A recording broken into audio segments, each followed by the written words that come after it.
അങ്ങനെ വരുന്ന വിവരങ്ങൾ വളരെ ഗൗരവത്തോടെയാണ് ഞങ്ങൾ നോക്കിക്കാണുന്നത്. ഈ വിഷയത്തിൽ SITയുടെ അന്വേഷണ റിപ്പോർട്ട് 2-3 ദിവസത്തിനുള്ളിൽ നൽകുമെന്നാണ് ഞങ്ങൾ മനസ്സിലാക്കുന്നത്. അപ്പോൾ ഇവിടെ ഈ കുറ്റകൃത്യം ചെയ്ത ഉദ്യോഗസ്ഥർ, മുഖ്യമന്ത്രിയുടെ ഗൺമാനും അതുപോലെ തന്നെ സന്ദീപ് അടക്കമുള്ള ഉദ്യോഗസ്ഥർക്കെതിരെയുള്ള നടപടി സ്വാഭാവികമായി വരും.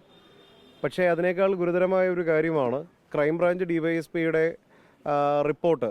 അത് വിളിച്ചു വരുത്തി ഒരു മുതിർന്ന പോലീസ് ഉദ്യോഗസ്ഥൻ അത് തിരുത്താൻ നിർബന്ധിക്കുകയും അത് തിരുത്തുകയും ചെയ്തിട്ടുണ്ട്. ആ ഉദ്യോഗസ്ഥനെതിരെ കൂടിയുള്ള നടപടി ഉണ്ടാകണമെന്നാണ് ഞങ്ങൾ രണ്ടുപേരും ആഗ്രഹിക്കുന്നത്.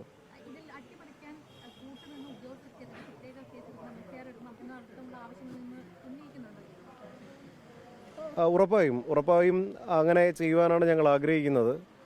ഇവിടെ അന്വേഷണ റിപ്പോർട്ട് വന്നതിന് ശേഷം ആദ്യത്തെ നടപടി ഉണ്ടായതിന് ശേഷം ആ ഉദ്യോഗസ്ഥനെ നിയന്ത്രിച്ച ആളുകൾക്കെതിരെയുള്ള നടപടി ഉണ്ടാകണമെന്ന് ആവശ്യപ്പെട്ട് വീണ്ടും മുഖ്യമന്ത്രിയെയും ആഭ്യന്തര വകുപ്പ് മന്ത്രിയെയും കാണാനാണ് ഞങ്ങളുടെ തീരുമാനം.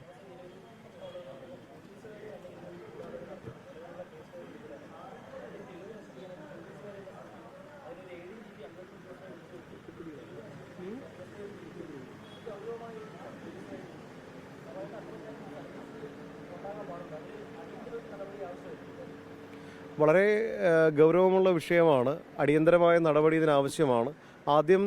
ആദ്യത്തെ ആവശ്യം ഈ SITയുടെ റിപ്പോർട്ടിൻ പ്രകാരം എന്ത് നടപടിയാണ് ഉണ്ടാകുന്നതെന്ന് നോക്കിയതിന് ശേഷം ഈ റിപ്പോർട്ട് തിരുത്താൻ അതിൻ്റെ മുന്നിലും പിന്നിലും പ്രവർത്തിച്ച ചില ഉദ്യോഗസ്ഥരുണ്ട്, ചില ADGP ആയിരുന്ന ആളുകളൊക്കെ ഉണ്ട്.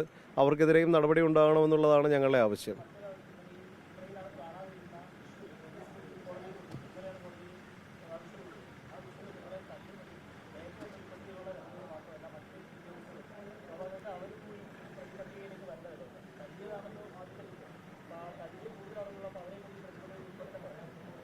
അതെ, അങ്ങനെ തന്നെയാണ്. അറിയാമല്ലോ, സ്വാഭാവികമായി കഴിഞ്ഞ ആഭ്യന്തര വകുപ്പിൻ്റെ കീഴിൽ നടന്ന അന്വേഷണമാണ്. അതിൽ ഒരു സാമാന്യ നീതിയോ സാമാന്യ മര്യാദയോ പാലിക്കപ്പെട്ടിട്ടില്ല. അപ്പോൾ ഈ ബാക്കിയുള്ള ഉദ്യോഗസ്ഥരെ കൂടി അതിൽ പ്രതി ചേർക്കണമെന്നുള്ളതാണ് ഞങ്ങളുടെ ആവശ്യം. അങ്ങനെ ഉണ്ടാകുമെന്നാണ് പ്രതീക്ഷിക്കുന്നത്. തീർച്ചയായും അങ്ങനെ വേണ്ടിവരുമെന്നുള്ളതാണ് നമ്മൾ മനസ്സിലാക്കുന്നത്.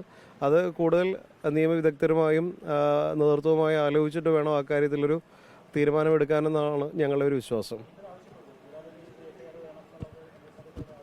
അത് ഒന്ന് കൂടിയാലോചിച്ചതിന് ശേഷം അത് തീരുമാനമെടുക്കാമെന്നുള്ളതാണ് നമ്മൾ മനസ്സിലാക്കുന്നത്.